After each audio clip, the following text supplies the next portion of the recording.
ये आदमी ऑर्गेनाइजेशन का टॉप ऑफिसर था, फिर भी उसकी गन कभी बुलेट्स से भरी नहीं होती थी।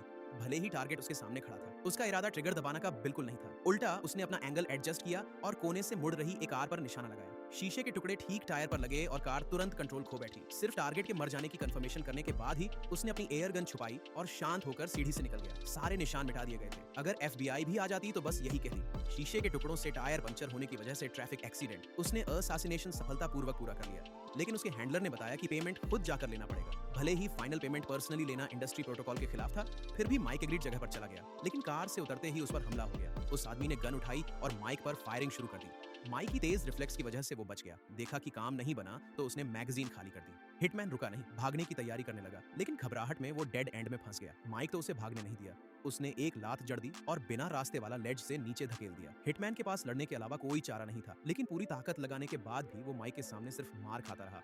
उसे पीटना बच्चों को पीटने जैसा था। माइक की आंखों में गुस्सा भरा हुआ था। वो पूछना चाहता था कि किसने भेजा है, लेकिन वो आदमी बातों में फंसाने की कोशिश करने लगा। माइक ने ज्यादा दबाव नहीं डाला, बस एक लात और मार दी। उसने तुरंत अपने हैंडलर को कॉल किया और पता चला कि शायद क्लाइंट ने ही ट्रैप लगाया था। माइक को बहुत गुस्सा आया। भले ही इंडस्ट्री प्रोटोकॉल की वजह से क्लाइंट की आइडेंटिटी पता नहीं कर सकता था, वो इसे ऐसे ही नहीं छोड़ने वाला था। उसने सीन को हाई स्पीड कार क्रैश जैसा बना दिया था। वो वहां से चला गया, लेकिन मुसीबत अकेली नहीं आती। उसी रात उसे दिल दहला देने वाली खबर मिली। उसकी एक्स गर्लफ्रेंड, जिससे उसने कुछ दिन पहले ही ब्रेकअप किया था, एक्सीडेंट में मर गई। उनकी मीठी यादें अभी भी ताजा थीं। एक पल को उसे यकीन ही नहीं हुआ। फ्यूनरल में बहुत लोग आए, लेकिन माइक जानबूझकर पीछे खड़ा रहा। भीड़ छंटने के बाद ही वो फूलों का गुलदस्ता लेकर कब्र के पास गया, लेकिन उसकी एक्स गर्लफ्रेंड की गर्लफ्रेंड ने सब कुछ देख लिया था। भले ही उसके सामने खड़े आदमी के बारे में उसकी अच्छी राय नहीं थी, फिर भी उसने सच बता दिया। वो मरने से पहले माइक से प्रेग्नेंट थी। माइक अब शांत नहीं रह सका। न्यूज रिपोर्ट्स में जल्दी ही उसकी एक्स गर्लफ्रेंड की मौत की वजह सामने आई। 2 ड्रग एडिक्ट्स ने घर में घुसकर अनजाने में हत्या कर दी। दोनों ड्रग ओवरडोज से मर गए। इतना बेतुका संयोग देकर माइक को यकीन नहीं हुआ। उसे एक नजर में ही शक हो गया। अपनी गर्लफ्रेंड के लिए न्याय दिलाने के लिए वो सच निकालने को तैयार हो गया। माइक रात के अंधेरे में क्राइम सीन में घुस गया और वहां मौजूद सबूतों से काम लेते हुए हत्यारे के पूरे एक्शन को अपने दिमाग में दोहराया। दोनों आदमी मरने वाली की ड्रॉर्स तक नहीं छूकर चले गए थे। ये बिल्कुल लॉजिक के खिलाफ था। इसीलिए उसने किसी से ऑटोप्सी रिपोर्ट मंगवाई और सचमुच समस्या मिल गई। उसकी एक्स गर्लफ्रेंड के खून में बारबिट्यूरेट नाम की दवा पाई गई। भले ही ये आमतौर पर फोबिया का इलाज करने के लिए यूज होती है, माइक अच्छी तरह जानता था कि ये ट्रुथ सीरम के तौर पर भी काम करती है। हत्यारे ने पहले उससे जानकारी उगलवाई, फिर चाकू से मार डाला और क्राइम सीन को सिर्फ एक बाल से सेट कर दिया। उसने 2 ड्रग एडिक्ट्स को स्केपगोट बना दिया। माइक को तुरंत पता चल गया कि हत्यारा कौन है, क्योंकि मर चुके लोगों को फ्रेम करने का ये तरीका